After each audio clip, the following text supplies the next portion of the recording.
Ellen on politics. America will never be a socialist country. Together we'll stand, divided we'll fall. Socialism is democracy, and democracy is socialism. Get on the ball and work together. Hello, welcome again to Alan on Politics, and that was the usual intro bit with music from Canned Heat. Today, we have a guest for an interview, and our guest is Jacob Trewe of the Democratic Socialists of America. He's the treasurer here in our local chapter in Lane County, Oregon, and he was also a delegate to the National Convention, which he's going to be speaking about. So first of all, I'd just like to know a little bit about you, Jacob. How did you get involved in the DSA? Well, I got involved through the Bernie campaign. That sort of engaged me quite a bit there. But in general, I follow along with the precepts of the organization. DSA is, of course, the largest and the foremost socialist organization in the United States. They've been around since the 80s and have grown quite a bit in the last few years. My entry point was through deaf advocacy. My daughter happens to be deaf, so I was seeing the good work that DSA was doing for everybody, and coming into it through that angle, was happy to come in and give a hand. DSA in general stands for the precepts of democracy, not only politically but economically. So, right now, the rich of the country have an awful lot of influence over just about everything. And so we're trying to, level the playing field and help the working class and help everybody get a fair shake of things. Okay, so very much associated these days since the Bernie Sanders first presidential campaign with the kind of platform that Bernie has. Mm-hmm. Would you say there's any significant differences between what Bernie has been promoting and what the DSA would like to see implemented in the United States? There are definitely differences between what Bernie stands for and what we do, but they're not all that significant. One of the things that came out of the convention most recently is that now DSA has put forward a national platform. This is fairly exciting because before we'd been operating without sort of an individual national platform, and now it's being promulgated, and we're taking a look at it and seeing what we can do, seeing what we can do with that. Okay, that's the main reason I invited you on today, is to talk about the National Convention, because I think probably a lot of people who would be watching this show are aware of the Democratic Socialists of America, but they don't necessarily know what's been going on in it lately. So a couple of months ago already, it was August, first week of August, that there was a week-long convention, and that was done by Zoom. Entirely or primarily, or entirely by Zoom. It was quite an undertaking, and I'm proud of the organization for pulling that off, because we managed to do everything, with Robert's Rules of Order on Zoom, which was it sounds like quite an undertaking. 2,000 delegates from all across the country simultaneously, and boy howdy, it was a technical challenge, and I'm proud of the organization for pulling it off. So it came off well.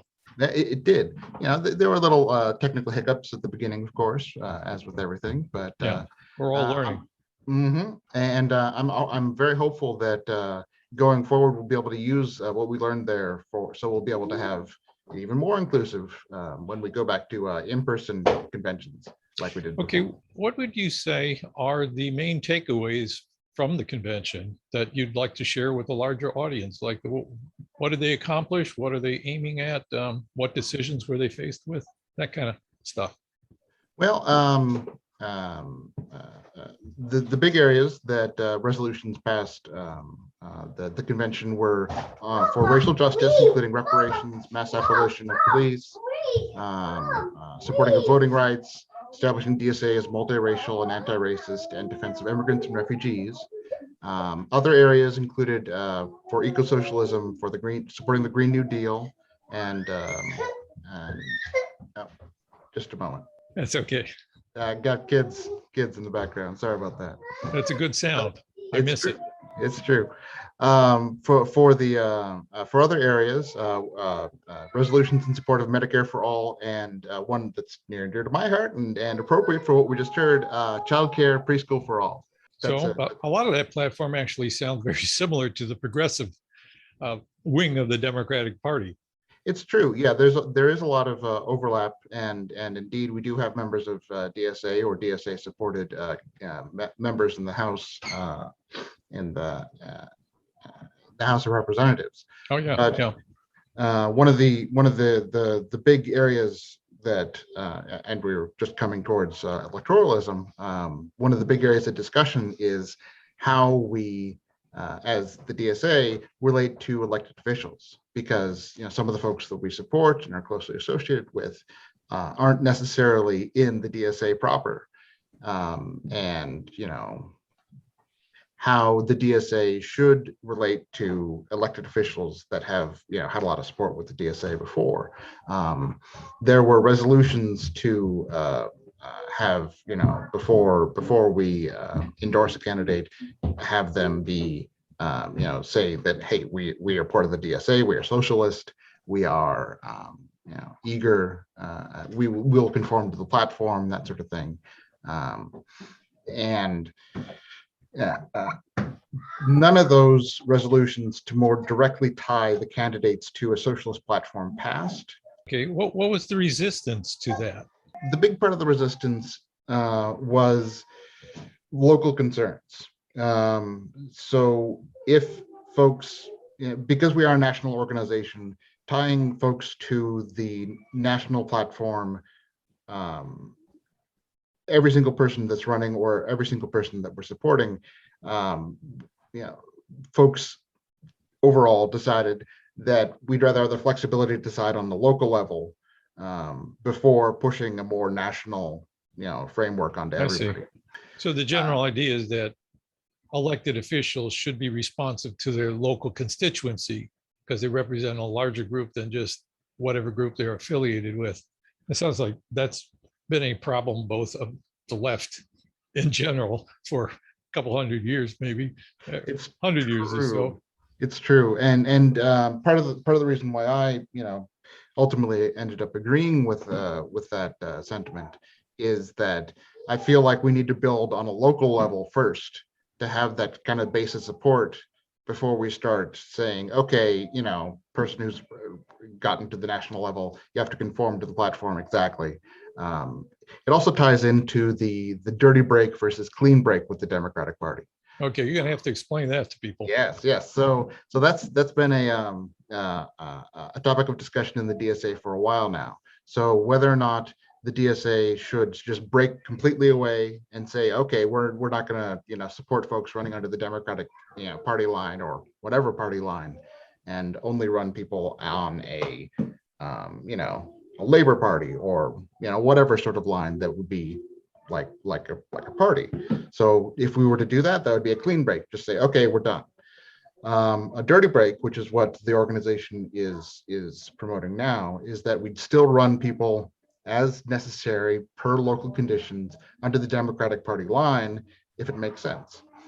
For example, right now for mayor of Buffalo, New York, Democratic Socialist India Walton, I believe that's her name. Apologies if I got that wrong. Is currently on the Democratic Party line for mayor, and they won the primary, and they have the support of the state organization, state Democratic Party organization, as I believe, and it's quite exciting. But the prior mayor, who was also a Democrat who lost the primary, is running a write-in campaign against her to become to stay as mayor. So it's still a challenge, because it feels like even when the DSA folks do run and win the primary to be on the Democratic line, the establishment still is pushing back against us. So Oh, no kidding. I mean, yeah, we'll see how Bernie that Sanders, develops. Yep, running on yep. the Democrat. Of course, he never identified himself as a Democrat. He just caucuses with them. Yeah, and that's sort of the intrinsic challenge and part of what we've been grappling with as an organization about how we should go forward with that. How was that conversation or that debate about sticking with the Democratic Party, or I guess leaving it open to local conditions versus making a break with the Democratic Party and supporting maybe some other party or creating a new party? How is that debate? Is it like really heated? Do people have a real strong opinion, or does everybody feel conflicted?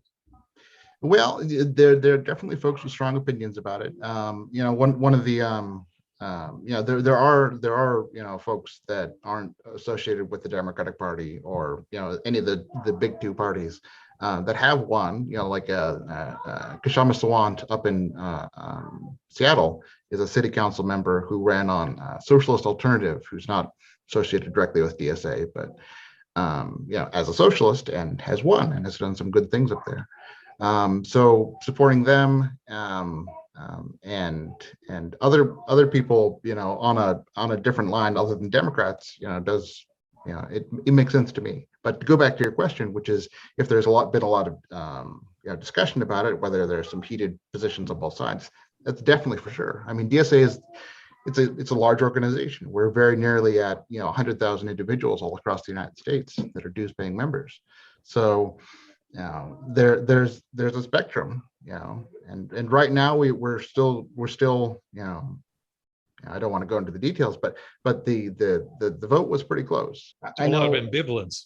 Yeah, it's close to wanting, and I know there are a lot of folks that want to just say, okay, we're done with the Democrats, they've been captured. But I'm on the side of whatever works in the local area, and whatever works to get folks that have socialist or progressive views into office so they can start doing some good. It's still the right way to go. But it's a challenge. It really is.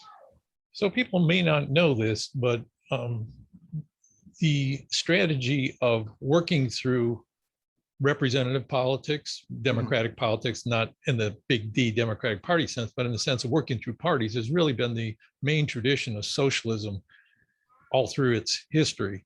There's been other traditions, revolutionary, more direct revolutionary, like not through the political process, but by strikes or just taking over factories back away when we were all working in factories, other strategies. But the main one has always been trying to create democratic voting rights and vote working class parties into power, and then move towards socialism, whatever people define that as. I think took a while to get a clear vision of that, and it's still pretty hazy.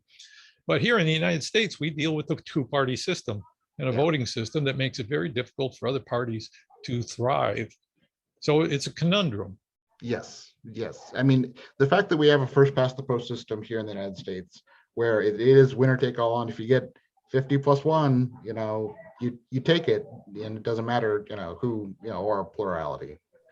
So essentially, you got two bad choices, which everybody is familiar with, who's disenchanted with the Democrats. Either you support the Democrats and watch them drift toward the so-called center, or you support a third party, lose, and perhaps get a Republican into office. And these days, the Republicans are not just rightists, they're like far right with some sympathy for fascism, I would say. I'd agree with that. Has there been discussion when they were discussing the platform about changing voting methods? That would be seem to be something at a local level, which would be important. Yes, for sure.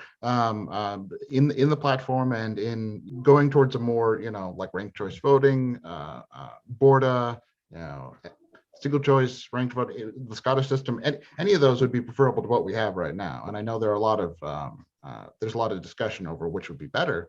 And I'd be happy to talk about that.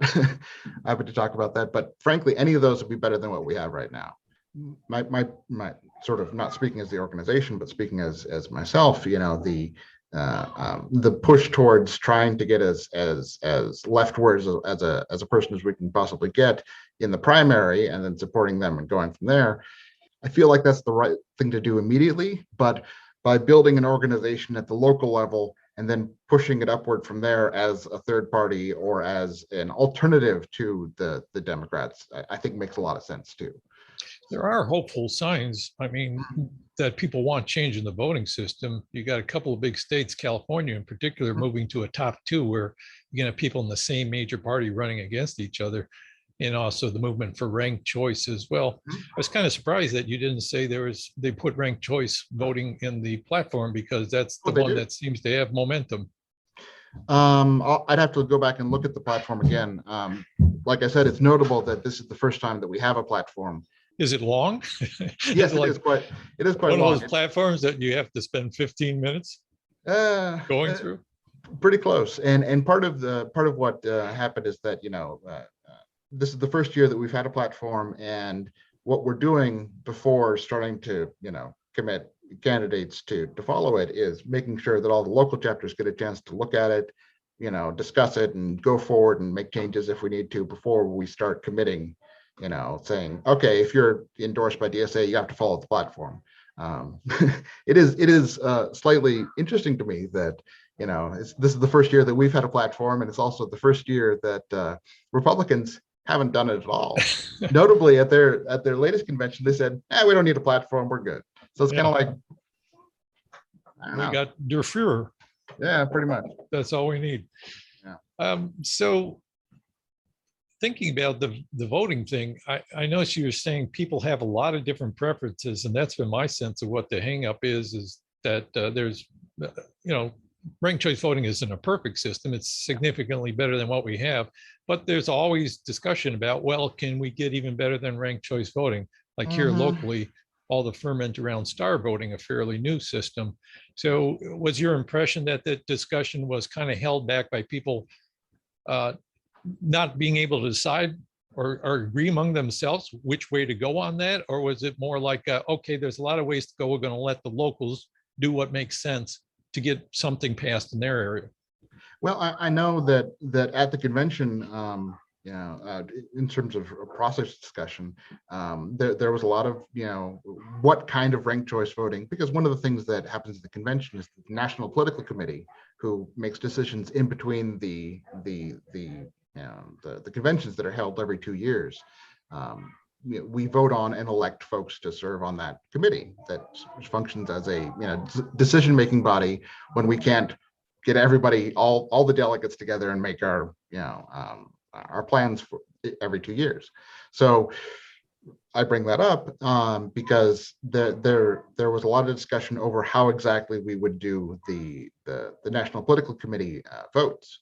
So the big discussion was the Borda system versus SRV, which is Scottish ranked voting, and how the particulars of that would actually work. So yeah, there's a lot of discussion over which ranked choice voting system is the best, and I'm personally, my personal opinion is like any of them would be better than what we have right now. So I just want to go forward with that as opposed to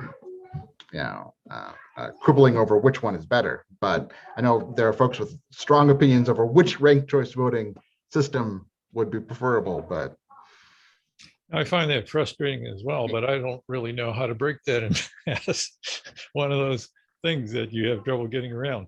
Were there any other major decisions coming out of this convention that you think are notable? Yes, I touched on the racial justice, eco-socialism, medical education, electoralism, which we talked on quite a bit just now. The two other big areas that I really want to touch on is, of course, the DSA has great support for labor, and a lot of our members come from labor.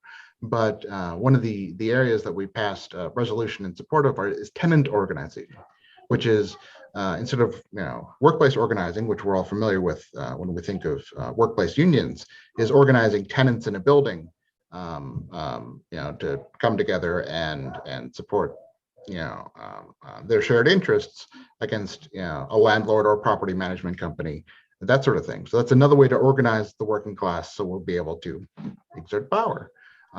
So I'm pretty excited about that, and there's activity on the local level and regional level on that area as well, because as you know, with how fragmented everything is, and not a lot of folks are working in a factory or together on that sort of level. organizing by where you live is another way that people can come together for shared interests. So I'm eager about that. And the other area that we passed a resolution on was internationalism, which is committing to international socialist solidarity and with other countries, Latin America, across the world, joining with other like the Sao Paulo Forum and that sort of thing. So yeah, I'm excited about that, and I'm proud of the organization for saying that. I'm proud of the organization for us coming together and being able to say that hey, we're a democratic socialist organization, and we should associate with other democratic socialist organizations across the world. So I imagine there already is an international organization, because socialism didn't completely die out in Europe. No. Kind of the way it went underground in the United States for a long time. Yes, yeah. In fact, all these developments are shocking to me, because I was a teen in the 60s, and there was a lot of talk about socialism. Then all of a sudden in the 70s, everything went underground. Michael Harrington, who was one of the founders of the Democratic Socialists of America, tried to keep it alive. But then right after he founded it, shortly after he died, this uptick in interest in socialism and the uptick in membership of the DSA is a major thing, I would say. I mean, it's just the biggest part is the changes of the conditions on the ground. Inequality just keeps getting worse and worse and worse in this country, and it's people are struggling, all over, and you can see just from the pandemic, somehow with all of the problems that have been happening in the world and all the supply chain disruptions and everything else, somehow the rich just keep getting richer and richer, and poor folks, working class folks, everybody else, our lives just keep getting harder. So it's like the way we're doing it right now just doesn't make any sense. So on the I was seeing that 10 years ago Occupy Wall Street happened, the anniversary of that. So I know that was part of the sort of seeding of interest in socialism and in generally exerting working class power. So the semi-predictable crises of capitalism, like in 2008, I think the sense of triumphalism with the neoliberals when socialism, the Soviet Union broke up, and they thought, okay, this ideology is dead, and now capitalism is going to reign. But then you always run into these financial crises, and people realize that this system doesn't work very well for them. Yeah. Another thing I noticed when you were talking about this earlier, not on this show, but when I heard you speaking before when we conversed, is the buildup of the infrastructure of the DSA. It sounds like it's becoming more established, and I would imagine the membership is not growing as fast as it initially did after Bernie's run, but it's still growing, and finances are doing well. So you're able to hire people and create offices. So what's going on in that area?